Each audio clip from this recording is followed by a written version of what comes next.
mengucap syukur. Amin. Silakan duduk Bapak Ibu, saudara sekalian. Selamat siang, Shalom. Bapak Ibu, saudara sekalian, jika kita bicara soal musuh yang terbesar, seringkali manusia langsung asosiasinya bahwa musuh terbesar kita itu adalah setan. Dunia yang jahat. Itu benar juga. Tapi terkadang orang malah tidak menyangka musuh itu tidak jauh ternyata. Musuh itu sudah ada dalam dirinya sendiri. Itu yang terbesar. Sebab setan menggoda bagaimanapun kalau dirinya nggak mau tetap nggak bisa. Karena setan nggak bisa paksa. Musuh terbesar ada dalam diri kita sendiri. Seseorang. Disitulah kuncinya. Ya. Jadi bukan yang menyerang kita dari luar. Musuh itu menyerangnya dari dalam. Keinginan diri sendiri. Keinginan diri sendiri. Tuhan Yesus musuhnya bukan dari luar. Muridnya sendiri. Yudas Iskariot. Di gereja juga sama. Orang seharusnya jadi pelayan Tuhan. Malah jadi pelayan setan. Jubahnya saja agama. Jubahnya saja putih-putih. Mengerikan loh ini saudara. Kalau saudara saudara dekat Tuhan, saudara akan peka situasi-situasi ini. Banyak orang gak dekat Tuhan, makanya gak tahu apa-apa. Saudara harus cari Tuhan supaya dekat. Sehingga kalau kita dekat Tuhan, gak teori. Banyak orang itu teori. Sekolah teologi itu cuma dapat teori. Ilmu tentang Tuhan. Perasaannya masih perasaan setan. Kalau kita dekat Tuhan, perasaan kita harus mati. Sebab kita persembahkan semua untuk Tuhan. Ada amin saudara? Mestinya begitu. Justru kuncinya ada di situ, perasaan. Banyak orang sudah mengerti tapi tidak bisa melakukannya. Karena tidak mau berkorban. Berhalanya itu ada di perasaannya sendiri. Nanti mencari pembelaan, cocokologi. Gak apa-apa lah, Tuhan kan baik. Tuhan kan maha penyayang. Ngarang-ngarang sendiri dia. Tuhan memang maha kasih, tapi tidak bisa dipermainkan. Ya, musuh terbesar kadang-kadang bukan menyerang dari luar, dari dalam. Dari dalam diri kita sendiri bahkan. Inilah yang topik utama kita di hari ini. Tadi subtema pertama alter ego. Alter ego itu maksudnya pribadi kita kan begini nih. Ada pribadi yang kedua. Kalau di gereja aja langsung pasang ego yang gereja. Shalom saudara. Ngomong shalom aja pakai bass. Shalom saudara. Biasanya ngomongnya cempreng, sekarang jadi ngebas. Saya kalau lihatin lucu juga ya orang-orang ini ya. Tiba-tiba jadi rohani kalau sampai gereja. Keluar dari gereja, istrinya salah dikit. Gimana sih mah? Waduh, saya nggak mau niruin deh. Kasar, nggak boleh loh begitu. Itu alter ego yang sebenarnya itu keluar dari gereja. Yang dinilai itu bukan di dalam sini. Kalau di dalam sini semua orang duduk rapi, baik-baik saja semua, punya sayap. Jadi malaikat. Yang penting di luar sana, keluar dari sini. Tapi hebatnya setan, di gereja aja keluar tanduknya. Bukan sayap. Mengerikan loh. Fakta hidup kalau saudara sudah hidup, usianya sudah cukup, mestinya pengalamannya ada. Ya. Makanya kalau masih muda itu dengerin yang sudah tua. Supaya tidak perlu jatuh ke dalam dosa yang sama. Dosanya dari dulu itu aja kok, sejak Eden sampai hari ini. Apa sih? Berapa harta, tahta. Kenapa wanita sih? Pria. Emangnya wanita doang yang bikin salah? Ibu-ibu pada. Ya iyalah, pria dan wanita. Nggak tahu kalau ada gender yang lain lagi. Ya, itu aja kok dari dulu sebenarnya. Nggak ada yang lain yang bikin manusia jatuh. Ya, alter ego itu. Waduh saudara. Kalau dalam film itu loh, apa sih ya? Pribadinya dua, satu jahat, satu baik. Apa itu ya? Dokter, apa ya, Jekyll and Hyde atau apa gitu. Jadi dia malam hari jadi jahat. Di siang hari ada matahari dia orang baik. Waduh, waduh. Ini sama dengan kebanyakan orang. Kok di gereja hari Minggu semuanya pakaian putih-putih. Ini yang putih-putih jangan tersinggung loh ya. Maksudnya bukan itu, maksudnya jadi orang baik. Begitu hari biasa, nipu kiri, nipu kanan. Luar biasa. Tapi nipu sambil ngomong Tuhan. Wah, si iblis sampai heran. Ilmunya lebih tinggi dari gue. Mengerikan loh manusia itu. Makanya kalau kita lihat orang suka nyala-nyalain setan, setan nih gara-garanya. Bukan, lu setannya. Jangan suka nyala-nyalain, introspeksi diri. Ya, mumpung masih ada kesempatan. Kita semua kan masih hidup. Selama masih hidup, ayo kita bertobat, memeriksa diri. Gitu loh saudara ya. Diri sendiri bisa salah, jangan terlalu yakin. Bercermin diri, cerminnya Alkitab, bukan diri sendiri, bukan perasaan diri sendiri. Kan begitu. Nah, ya. Nah, di sesi yang pertama tadi, itu alter ego. Sesi yang kedua ini tentang kelicikan. Nah ini luar biasa ini. Si iblis itu sudah terkenal liciknya. Di Eden, dia tidak nakut-nakutin Hawa. Mestinya kalau dia tampil menyeramkan gitu ya Hawa lari. Dia tampil dengan manisnya, dengan logikanya sendiri. Bukankah semua buah di taman ini tidak boleh kamu makan? Dipancing Hawa. Hawa terpancing. Enggak, yang di tengah itu loh yang enggak boleh, yang lain boleh. Terjadilah dialog. Makanya jangan suka berdialog dengan setan. Enggak perlu. Ngomong apa aja udah percuma. Liciknya iblis itu begitu, dia tahu persis kelemahan manusia di mana. Si A, si B, si C, dia tahu persis. Makanya orang yang punya kelemahan banyak pasti jatuh. Itulah sebabnya kita harus melepaskan diri dari segala milik kita, baru bisa jadi murid Tuhan Yesus. Kalau enggak punya berhala itu dalam dirinya itu. Kalau kita sudah kosong, baru diisi kebenaran, baru setan bingung. Godain dia pakai apa ya? Pakai harta gak bisa. Pakai tahta gak bisa. Pakai wanita gak bisa juga. Pakai pria apalagi gak bisa. Terus gimana? Itulah orang yang gak bisa digoda sama setan. Yang dia bersih. Coba kita periksa diri kita sendiri. Apakah dalam diri kita ada alter ego yang lain? Aku ingin ini nih. Gitu. Aku ingin itu. Menghalalkan segala cara. Yang sudah jelas-jelas bukan miliknya saja diakui sebagai milik. Korupsi itu di hadapan Tuhan. Kan korupsi artinya itu. Punya orang lain diambil. Itu korupsi namanya. Ya.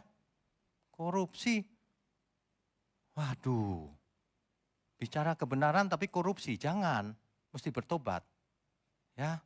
Itu hidup kita cuma satu kali loh. Saya itu berharap kita semua bisa mengerti lalu bertobat. Oke deh. Kan enak. Jangan sampai kita sampai di surga. Terus kita cari si A itu mana tadi? Loh kok gak ada. Ketinggalan di bumi. Karena ditolak Tuhan. Nah kan jangan begitu juga. Ya enggak? Makanya bertobat kita semua. Ya.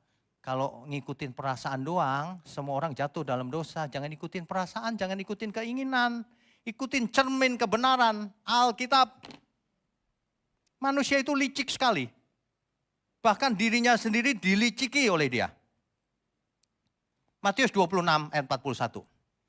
Berjaga-jagalah dan berdoalah. Supaya kamu jangan jatuh ke dalam pencobaan. Roh memang penurut, tapi daging lemah. Semua orang ingin selamat, rohnya nurut, tapi dagingnya lemah, masih suka bikin dosa. Enggak apa-apalah sekali-sekali. Enggak apa-apalah dosa kecil. Masih coba-coba. Segala sesuatu dimulai dari kecil, baru membesar. Sel kanker itu dimulai dari kecil.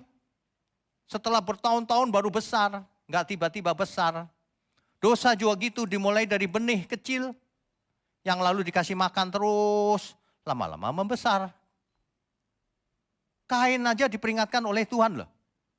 Kain, kalau hatimu panas, dosa sudah mengintip di depan pintu. Tapi Kain diperingatkan Tuhan, cuek dia. Dibunuh adiknya. Kain sangat bersalah. Orang yang sengaja berbuat dosa, tidak diampuni oleh Tuhan. Sengaja loh ya. Sudah tahu itu tidak boleh, sengaja tidak diampuni oleh Tuhan. Ibarat orang utang, ya, nggak bayar, padahal utang, padahal mampu, kecuali nggak mampu ya.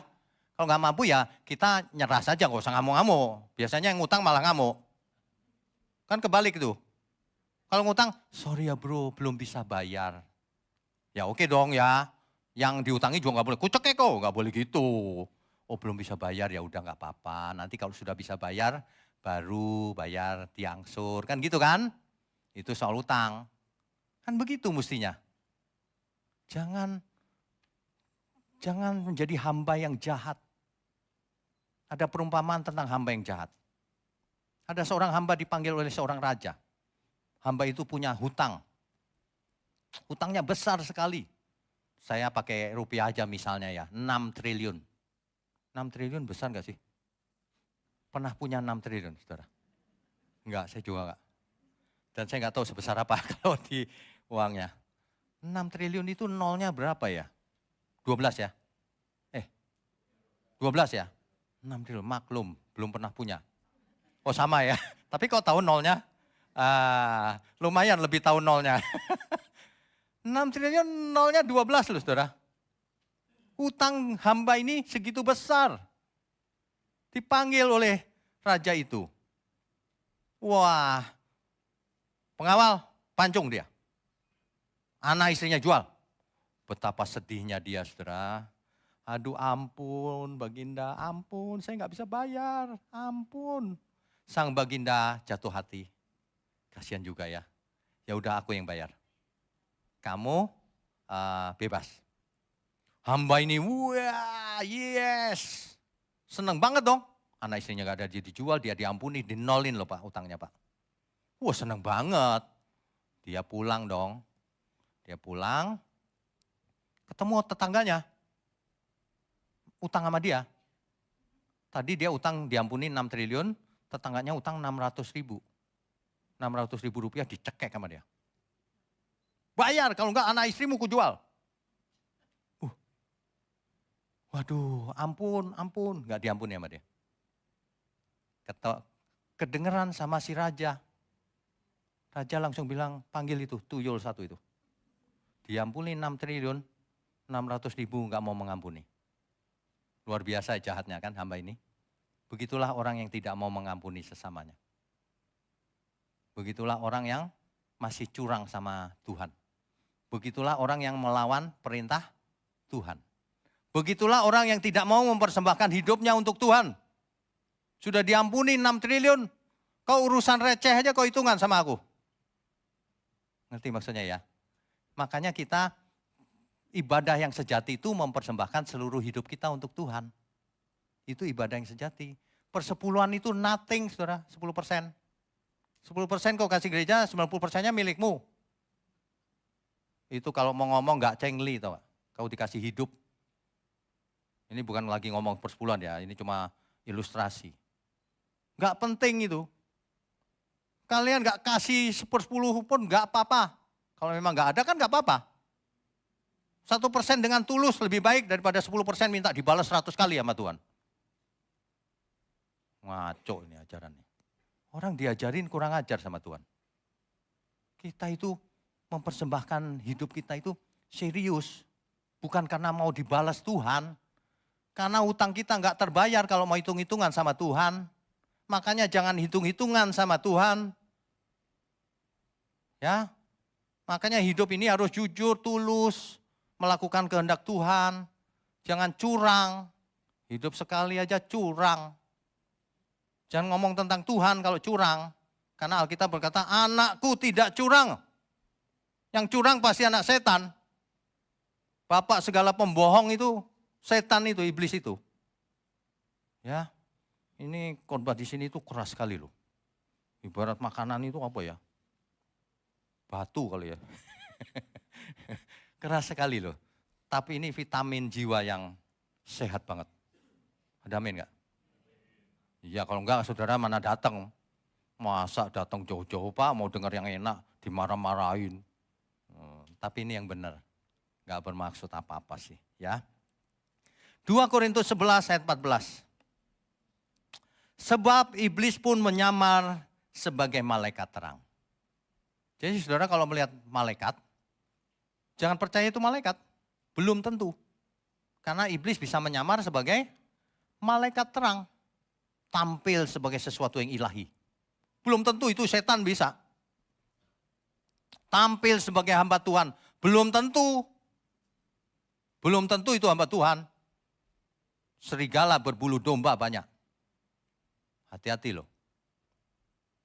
Hamba Tuhan yang benar membawa jemaat kepada keselamatan Tuhan Yesus. Gak urusan duit. Duit diomongin, nanti dibalas Tuhan dan sebagainya. Itu gak usah diomongin, Tuhan sudah tahu apa yang harus dilakukan. Allah kita sangat baik, dia Bapa yang baik. Ya, jangan urusan itu. Urusan kita itu gini loh. Hidupku ini bagaimana ya Tuhan, kok gak benar-benar dari dulu ya. Aku mau berubah Tuhan. Bagaimana? Itu loh yang harus kita tekankan seumur hidup kita itu. Sebab manusia itu licik. Ia diliciki oleh pikirannya sendiri, aku sudah hidup suci. Karena sudah aktivis di gereja. Itu liciknya hati itu begitu. Aku baik-baik saja kok. Licik banget manusia itu. Ditipu oleh dirinya sendiri bahkan. Merasa benar. Hati-hati loh saudara. Si setan itu menggunakan kelicikan-kelicikan seperti ini untuk menipu manusia. Makanya Rasul Paulus menulis, aku takut kalau pikiranmu disesatkan. Sama seperti Hawa disesatkan oleh ular itu. Bayangkan. Artinya iblis itu memang bahaya gitu loh. Ya. Nah, jadi di dalam Alkitab ada kata Ibrani yang dipakai, kata Ibrani itu adalah armah. Armah itu artinya kelicikan. Kelicikan itu apa? Kecerdikan yang menyimpang. Kejahatan yang jahat. Kelicikan itu kecerdikan tapi untuk kejahatan. Muter-muter. Gak to the point. Ya katakan ya, kalau tidak katakan tidak. Yang lain daripada itu datangnya dari si jahat. Sederhana aja. Kalau mau tahu orang benar gak itu. Tanyain aja yes or no.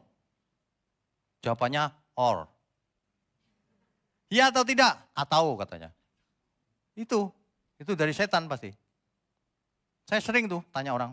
Ngetesnya gampang kok. Iya atau tidak? Gini loh Pak, ceritanya muter-muter panjang. Iya atau tidak? Tetap gak mau jawab. Itu pasti si setan itu. Karena anak Allah bilang, iya katakan ya, tidak katakan tidak. Simpel aja kok hidup ini. Saudara mau ikut Tuhan gak? Gitu aja deh. Kalau Tuhan nanyanya begini, bukan gini. Saudara ngerti gak firman Tuhan? Gak gitu. Tuhan nanyanya gini, apakah engkau mengasihi aku? Kau cinta aku gak sih? Ditanya gitu. Lah kalau ditanya gitu kita udah, aduh Tuhan. Seperti Petrus, iya Tuhan. Benar kau cinta aku. Iya Tuhan, Petrus sampai nangis saudara. Tuhan gak butuh pengertianmu. Kecerdasan jenius, percuma. Tuhan tanya, apakah engkau mengasihi aku? Makanya kalau belajar kebenaran, hidup benar di hadapan Tuhan, iman yang benar bukan soal pengertian. Kan banyak orang berpikir, aku percaya Yesus selamat. Percayamu itu percaya apa? Cuma percaya di sini. Cuma percaya bahwa ya di Yesus Tuhan. Saudara tahu nggak, setan juga percaya Yesus Tuhan. Bahkan setan takut. Manusia malah nggak takut. Siapa yang lebih setan? Aduh, semuanya tegang. Aduh, ini benar-benar loh. Ya, jadi kita itu sekali hidup ini ibadah yang benar. Ibadah bukan begini doang. Ini gampang sekali ini. Ibadah itu mempersembahkan seluruh hidup kita, pikiran kita, hati kita, perasaan, dan kehendak kita. Kalau memang mengasihi Tuhan, kalau enggak ya memang enggak melakukan. Ini yang bicara Tuhan Yesus sendiri ini. Armah kelicikan. Di perjanjian lama dipakai kata armah. Di perjanjian baru dipakai kata panorgia. Kelicikan jahat yang penuh siasat. Seperti belut. Waduh, saudara pernah ketemu orang yang kayak belut? Gak pernah ya? Lihat belut aja, jangan lihat orang. Belut itu dipegang licin. Gitu, ya. Nah, kita bukan belut, saudara. Kita anak Allah. Ada amin. Cuma sifatnya, loh, situ yang ngomong ya, bukan saya ya. Kita anak Allah sifatnya masih belut, Pak. Loh, saya nggak ngomong gitu loh. Anak Allah harus belajar mempersembahkan seluruh hidupnya dengan cinta yang membara. Biarlah rohmu menyala-nyala, kata Alkitab. Kerajinanmu jangan kendor. Ya, anak Allah itu nggak pernah kendor rohnya. Dia jujur, mengatakan A ya A, B ya B. Itu anak Allah. Makanya seseorang jangan cuma menggunakan logikanya, nanti jadi liar, jahat. Harus menggunakan perasaannya juga, cinta Tuhan. Ya kan? Baca sering-seringlah baca kitab Mazmur. Itu lagu yang saya saya karang itu. Perhatikan liriknya. Bisa nggak itu kebetulan? Nggak mungkin. Nggak mungkin kebetulan, saudara. Ya. Seperti rusa rindukan air. Demikianlah jiwaku Tuhan, dalam tangan-Mu ku serahkan hidupku sampai selama-lamanya. Jiwaku haus padamu Tuhan, bilakah ku datang padamu? Air mataku tercurah padamu di siang dan malam hari. Sekalipun dagingku dan hatiku habis lenyap, Engkau tetap gunung batu selamatku. Selamanya.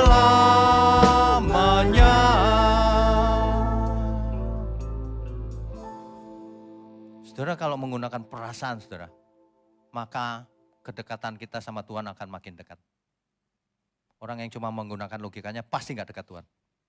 Dia mengandalkan pengertiannya sendiri. Tapi kalau orang mengandalkan perasaannya juga di samping pengertiannya, jadi utuh. Cintanya jadi utuh. Karena Tuhan bisa merasakan kan hati kita. Jangan gini, Tuhan merasakan hati kita, kok nggak ada rasa apa-apa? Tapi ngomongnya haleluya. Ini apa ini, robot, zombie atau apa ini? Nggak ada perasaannya. Kalau kita punya perasaan, Tuhan merasakan. Iya, dia cinta aku loh. Gitu. Agama itu nggak penting. Saudara mengaku agama Kristen pun percuma. Sebab nanti di pintu surga tidak ditanya KTW. Agamanya apa? Enggak ditanya. Bahkan nggak sampai pintu surga, saya kasih tahu. Orang fasik nggak bakalan sampai ke pintu surga. Ditanya segala itu nggak ada, itu cuma ilustrasi. Begitu orang fasik mati, Dia rohnya langsung ke Hades, alam maut. Kalau orang benar mati, rohnya pergi ke Firdaus, tempat yang nyaman. Di Hades dia sengsara kesakitan, meraung-raung sekencang-kencangnya, percuma tidak ada yang dengar lagi. Sudah tidak ada kesempatan. Nanti ketika Tuhan Yesus datang, lebih mengerikan lagi. Yang di Firdaus dibangkitkan, dikasih tubuh kemuliaan yang gak bisa mati lagi. Dibawa ke surga, langit yang baru, bumi yang baru. Yang di alam maut dibangkitkan loh saudara. Dikasih tubuh kebangkitan. Tapi untuk ditinggal di lautan api, langit dan bumi jadi lautan api. Itu lebih mengerikan lagi. Selama-lamanya lagi. Di mana ulatnya tidak pernah mati. Itu untuk menggambarkan betapa seremnya itu. Makanya saudara, kalau lihat di sosial media sosial, itu jangan percaya begitu saja. Ada orang iseng bikin kehidupan di neraka. Pada bercanda di neraka gitu, padahal api. Wah, jangan percaya itu. Itu khayalan orang-orang itu. Di neraka jangankan bercanda, teriak-teriak juga udah percuma. Ya, ini juga bukan nakut-nakutin. Memang kita hidup inilah satu-satunya kesempatan. Bagaimana kita harus hidup benar. Semua kelemahan kita dan sebagainya, udah gak usah dilihat. Aku lagi sakit ini, ya gak apa-apa. Fisikku cacat, gak masalah. Tapi hati kita jangan cacat, saudara. Ada amin? Kita beri kemuliaan untuk Tuhan. Saudara ya, saya sarankan yang belum pernah mendengar cincin Salomo, harus dengar. Cincin Salomo. Dunia ini fana. Salomo saja yang mempunyai banyak harta, kekuasaan, wanita, semuanya. Dia bilang itu fana. Gak ada gunanya. Itu aja manusia masih berani licik. Kelicikan itu ada di dalam. Makanya khotbah itu harus lengkap. Harus perasaan, harus dijelaskan realita neraka itu seperti apa. Dijelaskan betapa fananya dunia ini. Kau bisa punya seluruh dunia ini, tapi percuma itu kalau jiwamu binasa. Amin, saudara. Fananya dunia ini bagaikan uang, hanya sekejap saja ada. Hidup di bumi ini hanyalah singkat. Untuk apa kita dicipta? Hidup hanya menumpang di bumi ini, seperti seorang musafir. Singkatnya hidup ini semua berlalu. Untuk apa semua ini? Adonai Elohim, Adonai Eloheinu, Adonai Elohim Echad. Adonai Elohim, Adonai Eloheinu, Adonai Elohim Echad. Melayanimu, melayanimu, melayanimu, melayanimu sampai akhir.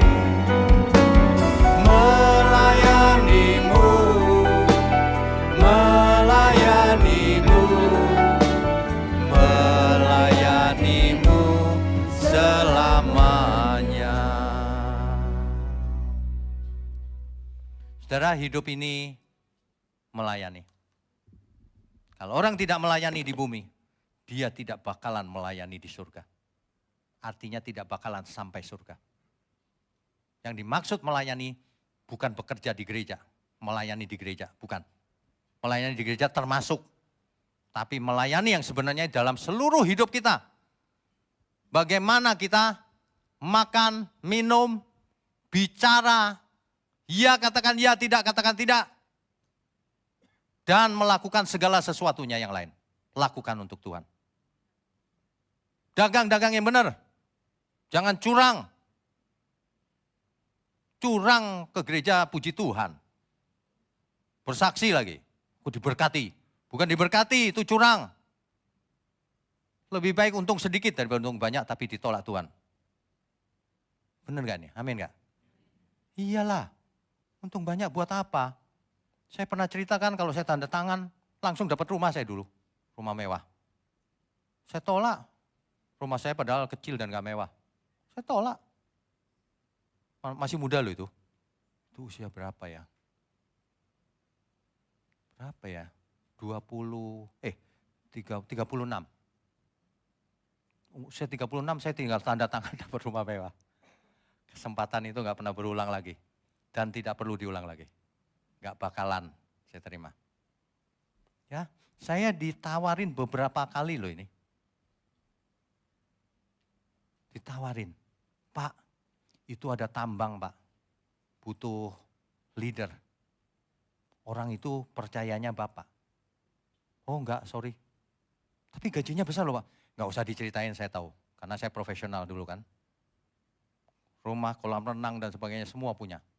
Tapi saya kerja dari pagi sampai malam, udah pasti. Karena saya tanggung jawab juga orang-orangnya kan. Waduh, itu pilihan loh. Sorry, berapapun biayanya, berapapun gajinya, saya pasti tolak.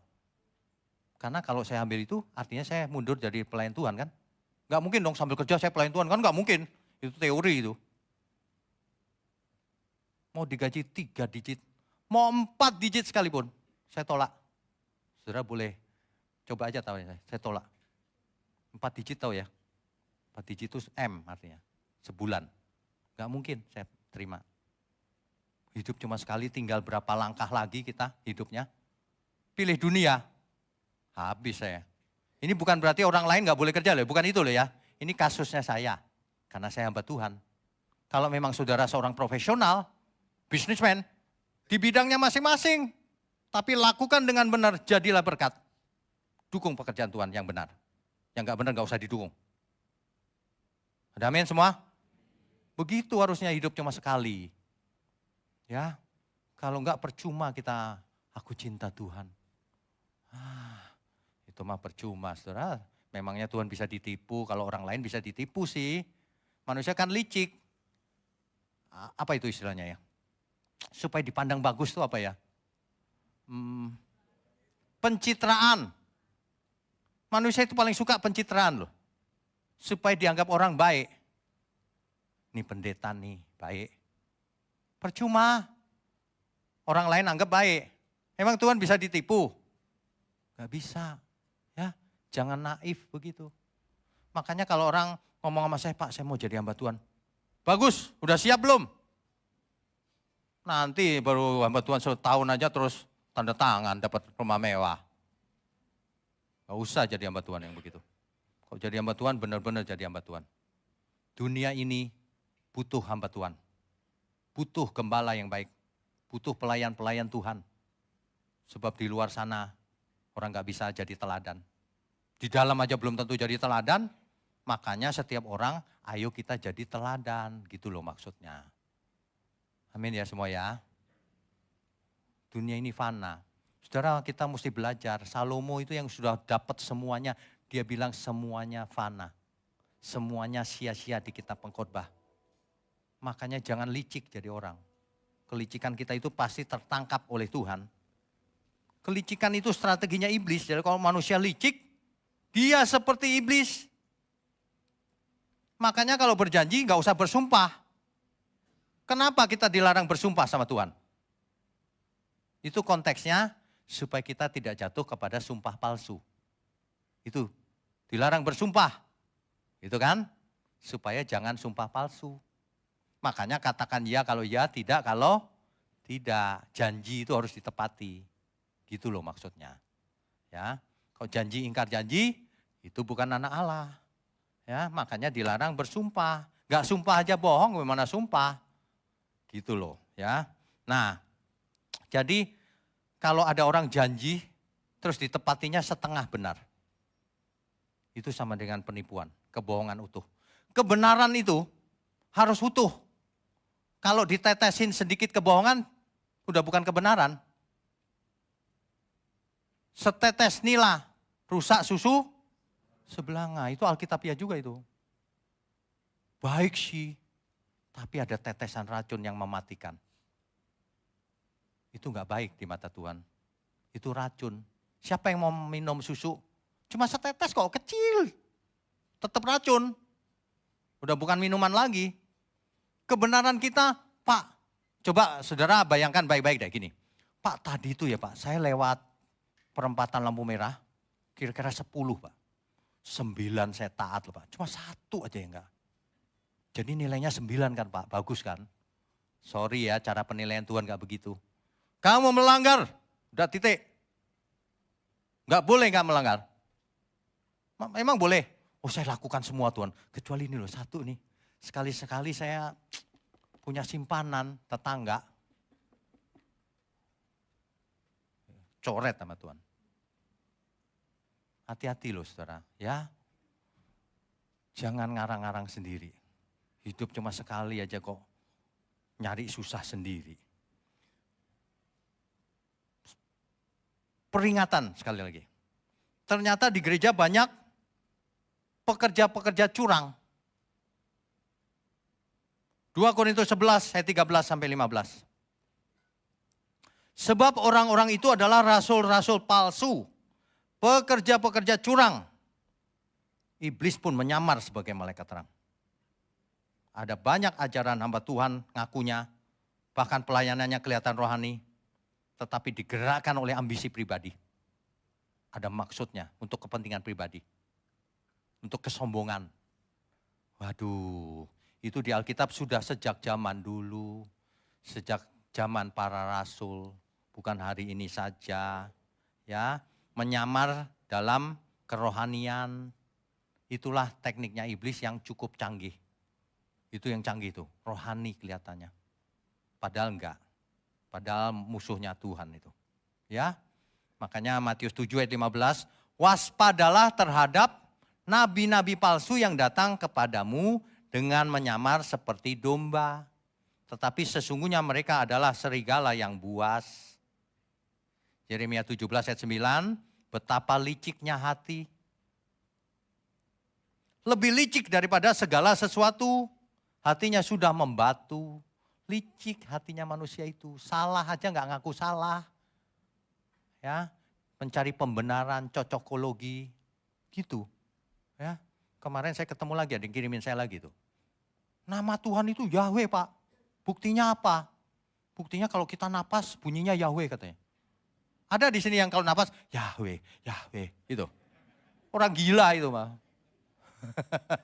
Itu namanya cocokologi. Masa napas Yahweh. Kalau saya napas gak gitu, gak ada suaranya.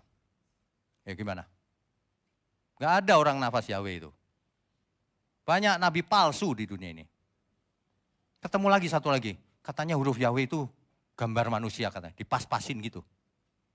Ya kalau ngepas-ngepasin semua juga saya bisa. Gambar tikus juga bisa. Gambar Mickey Mouse juga bisa. Dipas-pasin kan hurufnya. Cocokologi. Dia nggak menghormati Alkitab itu artinya. Pakai pikirannya sendiri dipas-pasin. Padahal Alkitab jelas, jangan menyebut nama Tuhan sembarangan. Menyebut ngawur-ngawur. Yang kedua, hidup sembarangan. Itu menyebut nama Tuhan sembarangan tuh. Gak mengangkat, gak memuliakan nama Tuhan. Itu artinya loh sebenarnya. Ngeri loh kelicikan manusia itu. Kelicikan itu tidak nampak di luar. Dia ada dari dalam. Tapi ingat, apa yang ada di hati keluar lewat mulut. Akhirnya tertangkap juga. Orang ini licik atau enggak. Kelicikan itu luar biasa loh. Kalau yang ngerti teologi ya, kelicikan itu menggunakan ayat-ayat. Setan kan menggunakan ayat-ayat waktu mencobai Tuhan. Bukankah ada tertulis? Gitu. Waduh, tapi konteksnya dirubah. Makanya main konteks. Hati yang penuh ambisi, iri hati, ketidakpuasan, itu bisa menyusun rencana yang licik. Saudara, manusia kalau udah licik ya, saya udah lihat dari dulu sampai sekarang. Wah, ini tipe yang belut nih, licik, bukan anak Allah. Gitu. Waduh saudara, saya itu sebenarnya sedih. Saudara. Saya khotbah udah keras, tapi nggak semua orang berubah. Saya sedih banget loh. Ya, iblis tuh licik banget loh. Dulu Simpson nggak ada yang bisa ngalahin, saudara. Tapi Delila nggak pakai tenaga dalam. Dia pakai mulutnya yang manis. Dia pakai tubuhnya. Simpson jatuh ke dalam pelukan Delila. Setan itu kadang-kadang tampilnya dalam bentuk Delila. Kok senyum-senyum ya ibu-ibu ya? Iya, kadang-kadang dalam bentuk Delila loh, hati-hati loh. Ya, itu banyak sekali tuh. Kelicikan yang sudah pasti itu ya, suami istri, Ananias dan Safira. Dia lapor hasil penjualan tanahnya ke para rasul, separuhnya yang dilaporkan.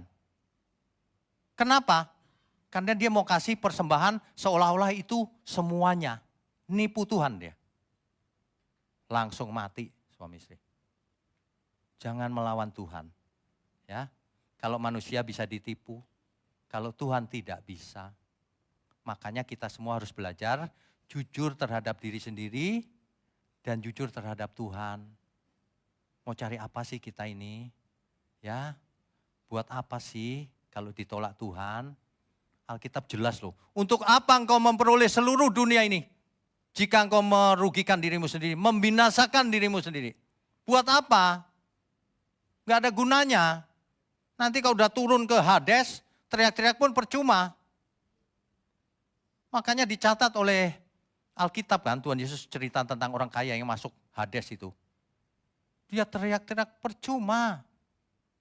Ya, Tuhan bilang apa? Di dunia sudah ada hamba-hambaku. Sudah ada firman Tuhan, kamu gak percaya, ya udah memang harus binasa. Memang harus binasa. Di dunia ini memang ada orang yang memang harus binasa karena gak mau bertobat. Tapi kalau dosa kita sebesar apapun, asal mau bertobat, pasti diampuni. Tuhan itu luar biasa loh. Dosa kita kayak apapun diampuni. Tapi kalau gak mau bertobat jangan salahkan siapa-siapa. Binasa kekal. Ya, manusia itu kadang-kadang dihajar oleh berbagai kejadian dalam hidupnya. Tetap gak berubah loh. Israel itu kurang apa lagi? Laut terbelah, tapi semuanya binasa. Generasi berikutnya ngulang kesalahan yang sama lagi. Bukannya bertobat takut, ngulang terus. Hari ini, kalau kita masih ngulang kesalahan yang sama, gimana ngomongnya ya?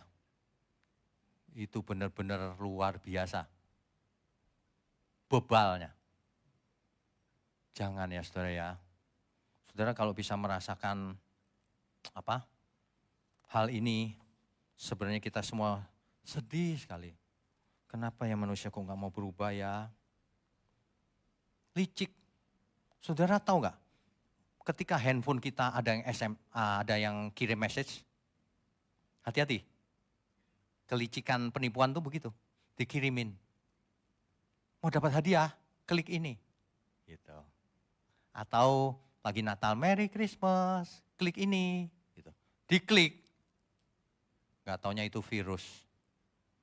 Itu gak taunya virus yang namanya Trojan Horse. Kuda Troya. Masuk nginstall ke HP kita, nyolong dia, saldonya langsung nol. Dan sudah ada orang yang kena. Cerita sama saya, gimana ya Pak, kok bisa hilang ya? Ya, kau pasti klik. Gak tahu Pak, saya ngeklik apa. Kalau gak tahu jangan ngeklik. Gak tahu kok ngeklik, banyak orang gitu tuh. Gak taunya apa nih. Bagaimana kalau itu tiba-tiba bom ternyata? Gak tahu ngeklik. Sama, kalau nggak tahu jangan ngomong. Ngomong itu gini loh, gini. Nggak tahu padahal. Itu sama tuh. Manusia itu liciknya luar biasa. Tapi saya percaya sebenarnya semua manusia nggak ada yang mau binasa. Ya dong, masa ada yang mau binasa? Tapi terperangkap oleh kelicikannya sendiri itu. Karena dia tidak bisa jujur pada dirinya sendiri. Kalau orang udah nggak bisa jujur sama dirinya sendiri, terus siapa yang bisa? Makanya Efesus 6 ayat 11, kenakanlah seluruh perlengkapan senjata Allah dalam hidup ini, supaya kita peka, supaya kita bisa peka, baca firman setiap hari, ikutin doa pagi kita. Ya, coba bayangkan dengan GMM, pagi hari sudah diantar pakai doa pagi, cuma 30 menit aja males. Nanti kalau sudah di Hades selamanya. Ikut doa pagi, jangan males bangun. Beda orang yang ikut terus, pasti beda, nggak mungkin enggak. Habis doa pagi ada potongan-potongan video khotbah, ya kan? Oh, ikuti, cuma 5 menit, 3 menit. Jangan bilang gini ya, nggak sempat aku. Siapa yang ngomong nggak sempat? Nanti Tuhan bilang gini, nggak sempat juga aku. 3 menit aja nggak sempat, itu omong kosong. Omong kosong banget itu. Sesibuk-sibuknya saya sempat nelpon saudara. Padahal saya sibuknya luar biasa, kalau ada yang penting saya telepon. Ayo, bayangkan. Jangan pakai alasan yang nggak masuk akal. Saya terlalu sibuk Pak. Ya udah, Tuhan juga terlalu sibuk buat kau. Orang dikasihi, dicintai, nggak tahu diri. Dicintai kan terima kasih Tuhan. Ada banyak orang itu alter egonya rusak karena apa? Nggak pernah dicintai, nggak pernah merasa cinta. Tuhan kok jauh. Yang deket-deket nggak ada yang cinta dia. Rusak alter egonya kalau dia nggak dewasa imannya. Makanya di gereja sini kita semua harus jadi keluarga. Supaya merasa semua kompak di dalam Tuhan. Saling mengasihi, saling menghibur, bukan saling memanfaatkan. Ingat baik-baik ya. Di gereja banyak penipuan soalnya. Dia pikir orang gereja kan baik-baik semua. Penipu masuk ke dalam gereja. Nipu sana, nipu sini. Nipu gembalanya sekalian. Luar biasa gak? Saya sering ketipu dulu. Sekarang udah gak bisa. Kalau orang bilang susah, susahnya di mana? Beneran gak? Kalau beneran ya kita tolong, pasti. Tapi sering kali gini, Pak, saya lagi ada di rumah sakit nih Pak, ini darah saya mancur nih Pak, cepetan Pak. Itu ngomong kosong itu. Ya saya pernah coba kok, oh gitu ya, bahaya dong, cepetan. Rumah sakitnya mana? Alamatnya, ruangannya mana? IGD Pak, ini dulu. Oke, saya kirim orang ke sana. Yo. Kirim orang ke sana, nggak ada. Dia cuma WA, tolong kirim ke sini ya Pak, rekening. Kok pikir kita anak kecil apa? Makanya kalau orang butuh beneran, tapi dari luar kota, sorry ya. Bukan nggak mau nolong, nggak bisa bedakan kita. Maka kita fokusnya cuma jemaat yang lokal. Yang sering datang kita tahu jadi ini benar jemaat. Itu maksudnya. Yang di luar nggak kenal bagaimana. Ada yang WA itu mantep loh WA-nya. Pak Pendeta kan orang baik, tolong transfer ke sini, saya lagi butuh. Bos saya dia. Bisa perintah-perintah kayak gitu. Waduh. Manusia ada yang licik, ada yang to the point juga sih. Kelicikan itu senjata yang halus ya. Makanya saudara hati-hati sama orang yang halus. Makhluk halus. Selamat pagi saudara. Over. Saudara mesti peka. Kalau orang sangat over banget. Something wrong dengan dirinya itu. Ngerti gak? Saudara. Wah udah omong kosong itu. Omong kosong itu. Jadi orang itu harus tulus apa adanya. Coba lihat saya khotbah. Suara saya ya begini ini. Saudara mau saya khotbahnya suaranya lain? Mulai besok ya. Saudara-saudara sekalian. Saya itu percaya Tuhan Yesus. Pulang semuanya. Apa sih ini? Makanya kita mesti tulus semua ya. Kalau lagi marah, marahnya yang benar. Nah, tapi ketulusan itu nomor satu. Jujur, ya katakan ya, tidak katakan tidak. Jangan bulat-bulat kayak belut. Ya, si iblis itu memang bulat-bulat. Kalau orang benar, enggak. Ya, enggak. Gitu aja, simple. Itu ciri-ciri ya. Jadi kalau kita cinta Tuhan, kelicikan itu luntur, saudara. Bagaimana mau licik? Aku keinginanku Engkau Tuhan. Enggak mungkin licik hidupnya. Saya cuma bingung gini, orang mau pertolongan Tuhan, perlindungan Tuhan, tapi hidupnya licik. Di mana ya pikirannya, logikanya? Enggak punya logika itu. Tuhan tolong, tapi hidupnya mengecewakan Tuhan. Bagaimana ya? Jangan pernah berani sama setan kalau hidupnya enggak kudus. Digebukin sama setan nanti. Tapi kalau hidup kita kudus, enggak perlu tengking-tengking. Kita masuk ke suatu ruangan, setannya minggir. Siapa lo? Gitu kan saudara mestinya. Makanya jangan takut. Jangan takut sama peramal. Ya, aneh-aneh itu, dukun. Gak usah takut. Mereka yang harus takut kita. Buktikan sendiri kalau nggak percaya. Nggak percaya, buktikan sendiri. Kalau ada orang begitu, coba aja deket-deket kita. Kita lihat matanya, coba aja. Berani nggak dia? Nggak berani Pak. Nggak berani. Ya, saudara ya, kuasa Tuhan itu nyata asal kita hidupnya kudus. Sebab Tuhan mau menyelamatkan banyak orang. Bukan cuma sedikit, sebanyak-banyaknya. Ya, saya pernah cerita nggak ya? Ada seorang keluarga, hadir nggak ya? Dia belum Kristen hari itu. Anaknya diganggu sama sesuatu. Anaknya tiba-tiba cerita kan, Mama, itu tiap sore datang loh si oma-oma itu. Oma siapa? Iya, sering ada di atas. Mamanya takut. Dia bukan Kristen sih.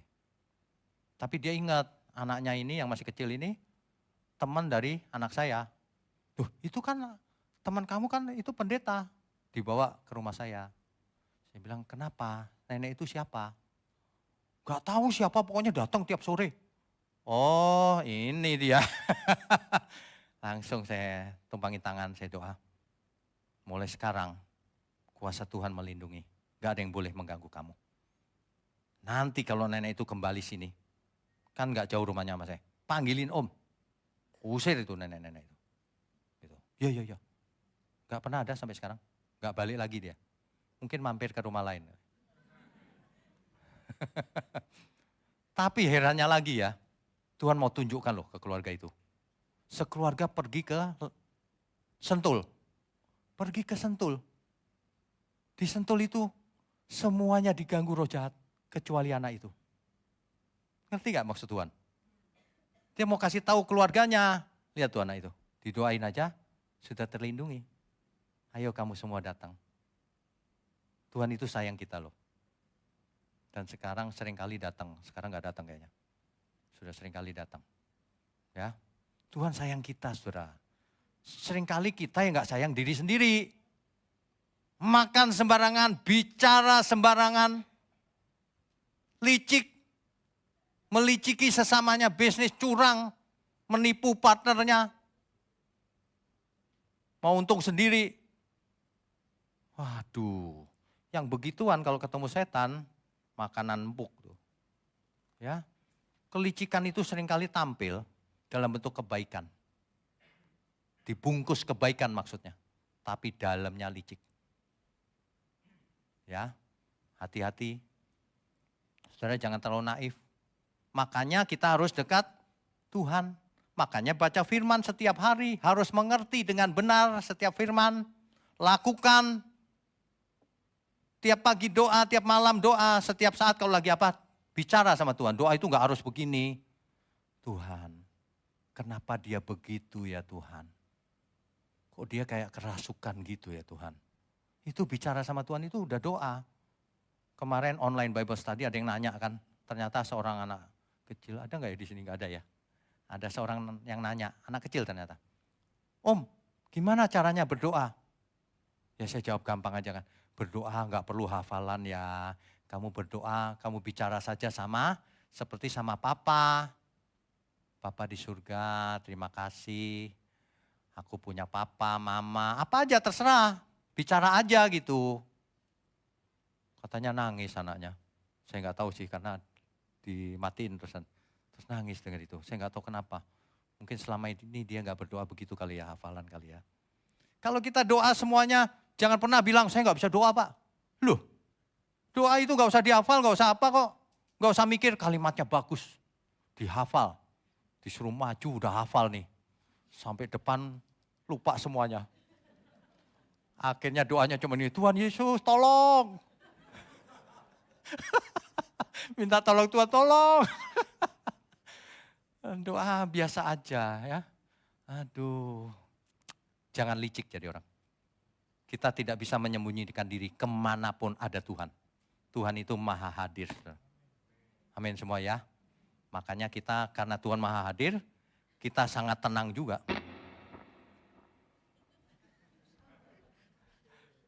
Gangguan teknis. Ya, kita sangat tenang. Saudara, hidup ini Tuhanlah perlindungan kita. Ya, tujuan kita cuma ke Tuhan. Tidak ada yang lain, begitu aja. Diri sendiri gak usah licik. Kita tulus saja melayani Tuhan. Persembahkan seluruh hidup kita untuk Tuhan. Gitu aja. Lagu ini saya ciptakan sama Ivan waktu itu, waktu retreat. Yang ikut retreat pasti sudah familiar ya. Tuhanlah perlindunganku, Tuhanlah gunung batuku, Tuhan kekasih jiwaku, sangat ku cinta, sangat ku damba, jiwaku haus akanmu. Dunia nampak tak berarti, Engkau kekasih jiwaku, sangat ku cinta, sangat ku damba. Hidupku tertuju padamu, oh Tuhan, karena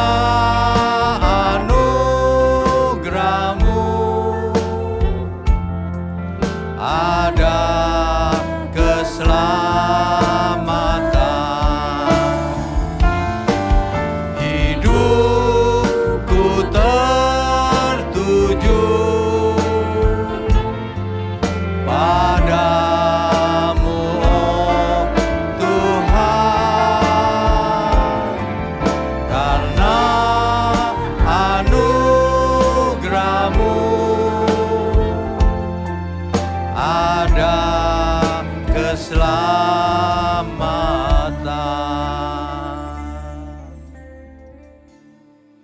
Bapak Ibu saudara sekalian, sebenarnya gereja mula-mula ini kan belum 1 tahun ya, kita semua tahu ya. Tapi kita berusaha sebaik mungkin supaya efektif untuk pekerjaan Tuhan. Untuk itu Bapak Ibu harus partisipasi, artinya setiap doa pagi ikut. Jangan kita bikin program gak ikut sama sekali. Supaya semua yang ditabur tidak sia-sia. Saya percaya semua firman yang ditabur tidak mungkin sia-sia memang. Kalau manusianya mau terima. Tapi kalau gak mau terima ya sia-sia. Jadi ada bagian kita, ada bagian Bapak Ibu. Bagian Bapak Ibu adalah mengikuti dan menghidupinya setiap hari. Kan gitu, doa pagi, potongan khotbah ya. Nanti ada online Bible study. Sekarang sudah sampai perjanjian baru mulai kitab Matius. Ada apa lagi ya?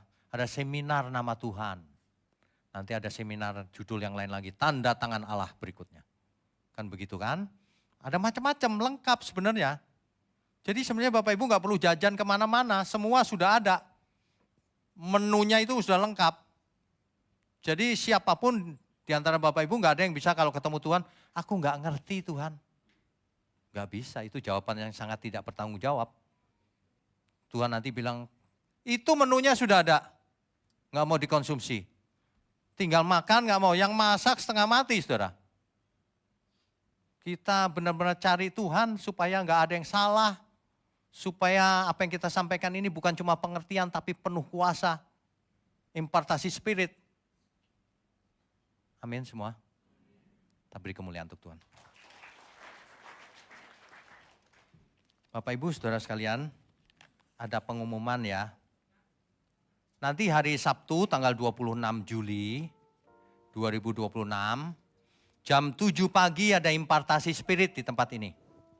Impartasi spirit bisa diikuti oleh khususnya para pelayan Tuhan wajib. Ya. Tapi kalau jemaat mau ikut silakan. Yang tidak sempat bisa ikut lewat online juga. Kita buat semua permudah kok. Ikut online juga nggak apa-apa. Kemudian jam 3-nya ada PAWA, gabungan pria dan wanita. Jam 6 sorenya ada YOYA, Youth and Young Adult. Untuk pemuda, dewasa muda, kalau bisa ikut bagus. Karena programnya dirancang khusus untuk pemuda. Atau yang mungkin juga bukan pemuda tapi berjiwa pemuda. Boleh juga nggak apa-apa, semangat masa nggak boleh datang, ya kan? Hari Minggu biasa ibadah raya, terus saya mau tanya apakah ada jiwa baru yang datang siang ini, yang pertama kali baru datang? Oh nggak ada ya, semuanya jemaat yang sangat setia. Belum ada yang baru, nggak apa-apa. Baik. Saya undang semua untuk bangkit berdiri yuk.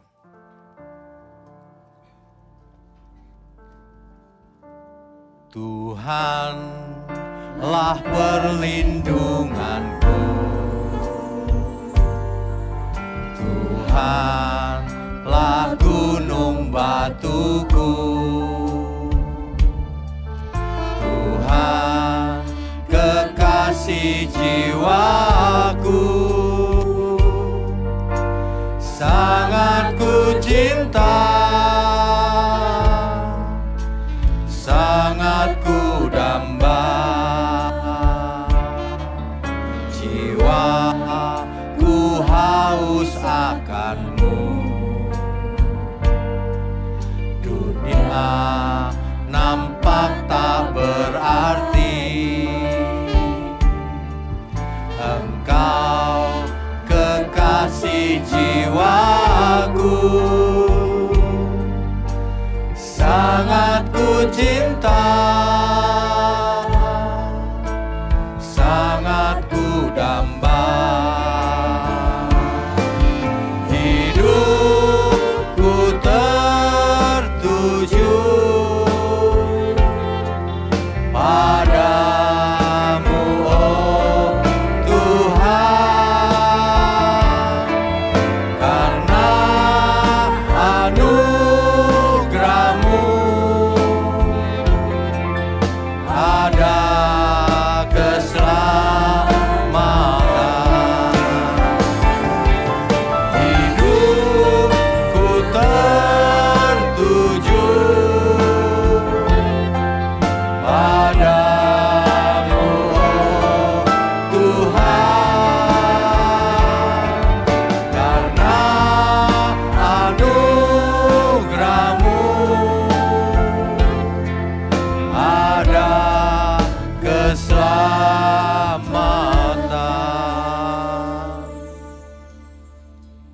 Bapa kami yang di surga, kami percaya firman yang ditabur penuh kuasa dari Tuhan, yang mengubah setiap orang yang mendengarnya, mengerti dan melakukannya. Terima kasih Tuhan untuk firman kebenaran di siang hari ini. Terima kasih untuk GMM, Gereja Mula-Mula. Terima kasih untuk seluruh pelayan Tuhan. Terima kasih untuk seluruh jemaat Tuhan dimanapun berada. Kami semua diberkati. Kami semua berbahagia dan kami semua adalah orang-orang yang beruntung. Terima kasih Tuhan. Hamba juga berdoa untuk tangan-tangan yang mendukung pekerjaan-Mu ini Tuhan. Tuhan berkati mereka berlimpah-limpah. Menjadi berkat kemanapun mereka pergi. Terima kasih, sekarang izinkan kami, layakkan setiap kami untuk mengangkat tangan kami. Mari saudara angkat tanganmu tinggi-tinggi. Kami sambut segala berkat. Berkat jasmani, berkat rohani, kesehatan, umur panjang, kepekaan akan kehendak Allah.